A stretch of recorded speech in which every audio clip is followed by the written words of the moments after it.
Hola, soy David Pablos y estoy en Te Entrevisté. Vamos a comenzar. Tengo unas preguntitas aquí. Muchas gracias por estar aquí hoy. Un Y placer. empezar esta entrevista pidiéndote que nos explique un poco sobre la historia del baile de los 41, por qué nos urge ver esta película y quiero mucho saber más sobre.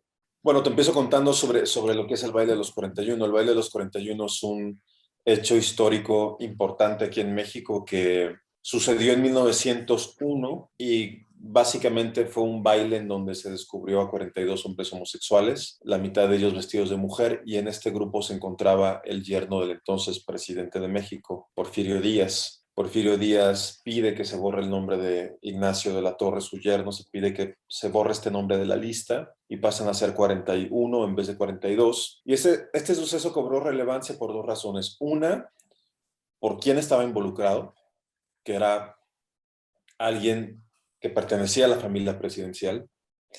Y dos, porque es la primera vez que la homosexualidad se mediatiza, es la primera vez que se habla de la homosexualidad en los medios, en los periódicos.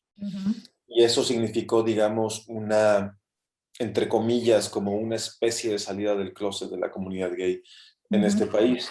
Por eso es importante el baile de los 41 y porque además en su momento fue considerado el gran escándalo del siglo. Esto fue, vaya, tan escandaloso que el número 41 quedó estigmatizado. O sea, durante mucho tiempo la gente evitaba el número 41 en las calles.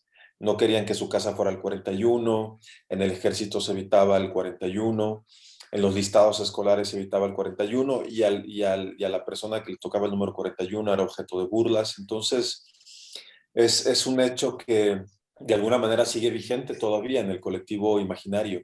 Y tu película acaba de ser prenominada a los premios Platino, acabo de saber de eso. ¿Cómo te sientes? Hombre, estoy agradecido. Ojalá que está en la preselección, ojalá que se abra camino. Y, y más allá de todo, más allá de los premios, estoy contento de la experiencia que va a hacer la película, estoy contento del resultado final. Y en estos momentos contento que ya estemos a días de que la película salga en Netflix. Ay, qué lindo. Dijiste una vez que tu intención era justamente retratar de una manera distinta qué pasó en el 20 de noviembre de 91. ¿Cómo fue el desafío de crear una nueva versión de la historia, pero con más verdad y, claro, con más humanidad también? Totalmente de acuerdo. Es que creo que el punto de referencia para esta película es lo poco que existe de la época, lo poco que se sabe, lo poco que los periódicos publicaron. Lo tenemos ahí y la manera en la que estos hombres fueron exhibidos o expuestos fue a partir de la burla y a partir del desprestigio y de el hacer menos a este grupo de hombres. Y a mí me parecía importante justo contar la historia desde el punto de vista de ellos, o bueno, en este caso la película, el punto de vista de Ignacio de la Torre, y mostrar un grupo de hombres eh, diverso, mostrar un grupo de hombres donde hay todo tipo de masculinidades, donde hay todo tipo de edades, todo tipo de fenotipos, de personalidades. Para mí era importante mostrar una comunidad diversa y organizada. Y a lo que voy es que los medios de esa época hablaban mucho del prejuicio y desde el rechazo, desde la condena.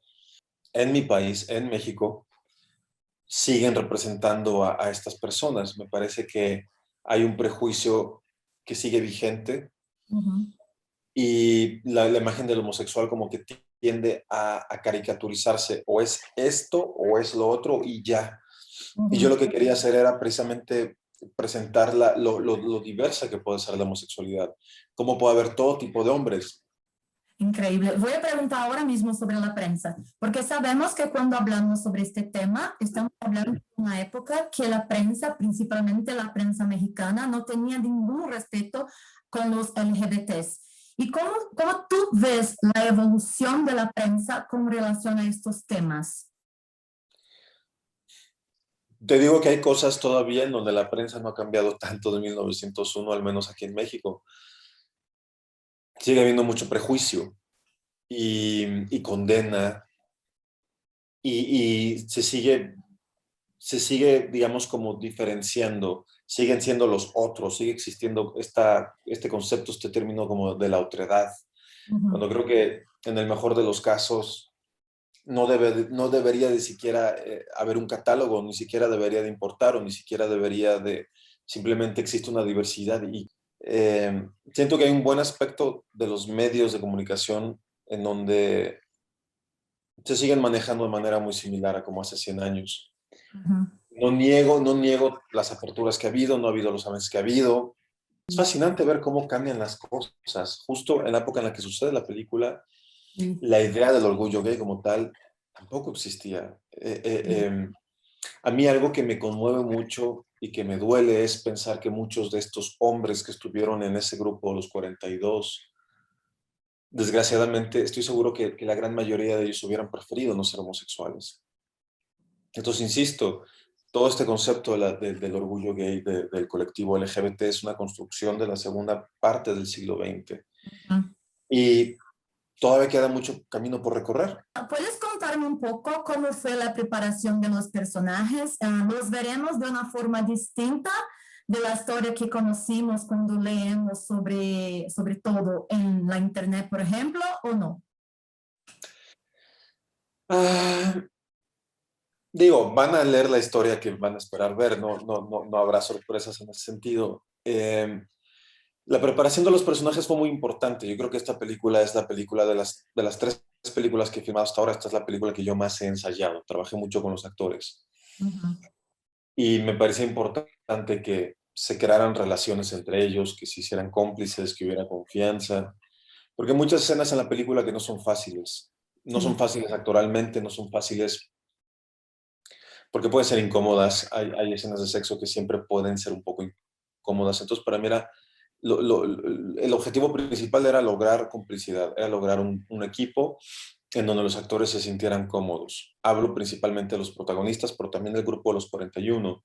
Ujú. Por ejemplo, con Alfonso Herrera y con Mabel Cadena yo ensayé mucho. Mabel Cadena es quien hace de su esposa, de Amada Díaz. Ujú. Ensayé mucho porque ellos tienen las escenas más complicadas de toda la película. Ellos tienen las escenas que actoralmente son las más demandantes. Estoy de acuerdo. ¿Crees que de alguna manera tu película va a cambiar la manera de discutir estos temas, discutir la política, principalmente entre los jóvenes? Porque hay muchos jóvenes que acompañan los actores, por ejemplo, yo, mi audiencia acompaña mucho a Poncho, a todos estos actores. ¿Qué piensas que tal vez cambiará un poco? Yo creo que pedirle a una película que cambie un panorama social político es muy complicado. Yo creo que la película no tiene tanto poder, ojalá, pero no. Lo que sí creo que la película hace es visibilizar. Lo que yo creo que el cine hace es mostrar mostrar las historias a través de las caras, a través de sus personajes y a través de desde un lado humano y desde un lado íntimo. Porque Ujú. para mí siempre es muy claro cómo es muy distinto leer un tema a verlo desde los ojos de una persona que vive esta situación. Creo que el cine, una de las cosas que permite es la empatía. El cine permite ponerse en el lugar de. Yo creo que la película lo que puede hacer es eso. Lo que la película puede hacer es presentar una historia, una situación desde ciertos puntos de vista que pueda apelar a mucha gente, que pueda hablar a mucha gente, que no necesariamente pertenezca a la comunidad LGBT. Yo creo que esta película, digamos, trasciende los marcos de la comunidad LGBT Ujú. y me gustaría que personas que no son de esta comunidad también la vean. Y porque, insisto, porque al final apela a muchas personas desde distintos lados y lo que creo que la visibilidad genera es esa posibilidad de que se abran diálogos, esa posibilidad de que hayan reflexiones. Sí. Y vaya, para mí fue suficiente cuando estrenamos la película en México, el tener la publicidad en las calles, en donde se veía a Alfonso y Emiliano abrazados a punto de darse un beso, o donde se veía en otro póster de la película al grupo de los 42 vestidos de mujer, el ver eso en las calles, para mí hace una gran diferencia, el ver eso en las calles de la Ciudad de México, porque las cosas son un tabú cuando no se hablan de ella, cuando precisamente se ignoran o no se quieren ver, y entonces eso no va a impedir que esté ahí, eso no quita que exista. Y creo que cuando algo es visible, como en este caso ver a dos hombres abrazados o ver a hombres travestidos, cuando algo es visible, por un lado deja de ser un tabú, pero además empieza a ser absorbido como algo, como algo que es parte de lo cotidiano, como algo que se vuelve parte de la cultura popular. Y para mí es importante que niños que crecen hoy día vean esto desde temprana edad, se acostumbran a ver que hay hombres que pueden amar a hombres, mujeres a mujeres. Perfecto. Ay, estoy muy ansiosa para ver. Sé que ya dijiste sobre Poncho, pero tengo que preguntarnos una vez, porque Poncho es muy querido aquí en Brasil, tiene una conexión fuerte con Brasil, y quiero saber cómo fue para ti trabajar con Afonso, qué podemos esperar de su actuación. ¿Cómo fue para mí trabajar con Alfonso? Increíble, increíble. Es un gran actor y es un gran ser humano. Tiene las dos partes. Es una persona disciplinada, empática, es un gran aliado, es un gran compañero. Solo tengo cosas buenas que decir de Alfonso. Eh, Además, para él era muy importante este proyecto, para él era muy importante este papel. Él sabía lo que implicaba hacer el personaje de Ignacio Latorre, lo que podría implicar esta película. Y a mí me emociona y me conmueve ver su entrega. Y creo que nos hicimos muy buenos amigos a partir de la película, y creo que en gran medida nos hicimos muy buenos amigos porque vemos el cine de la misma manera, porque nos entendemos en el aspecto humano, porque tenemos los mismos intereses y, y somos igual de intensos. Alfonso creo que lo ha dicho, no sé si lo dijo en entrevistas, pero él y yo podríamos estar 2 horas en el teléfono hablando de la película, hablando de lo que pensábamos del personaje, y compartimos esa intensidad. Entonces eso nos hace ser grandes aliados, y me queda claro que Alfonso es alguien con quien seguiré trabajando sin lugar a dudas. Y ¿Sí? para terminar, quiero mucho que dejes un mensaje para todos los que verán esta entrevista, a la audiencia brasileña. Es tu espacio. Un mensaje sobre lo que yo quiera. Puedes dejar un mensaje sobre, para que vean la película, no sé, es tu espacio. Bueno, de entrada quiero agradecer esta entrevista, este momento para hablar de la película, para hablar de un trabajo que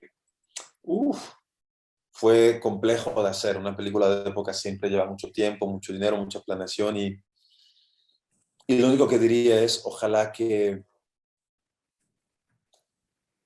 se tomen el tiempo de ver la película, de vivirla, de abrirse a ella. Creo que, aunque es una película de época, habla mucho de la actualidad todavía, porque hay cosas que no han cambiado del todo.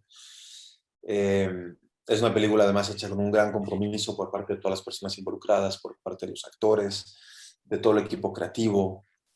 Y yo siempre creo que un rodaje, lo que se vive en el rodaje, cómo se vive en un rodaje, de alguna manera se ve plasmado en la película. Y creo que esta película se puede ver ese compromiso, todo, se puede ver ese amor que todos tuvimos hacia el proyecto, y además de lo especial que fue hacer la película, fue una experiencia muy hermosa, que todos recordamos con nostalgia, y que todos recordamos de manera muy entrañable.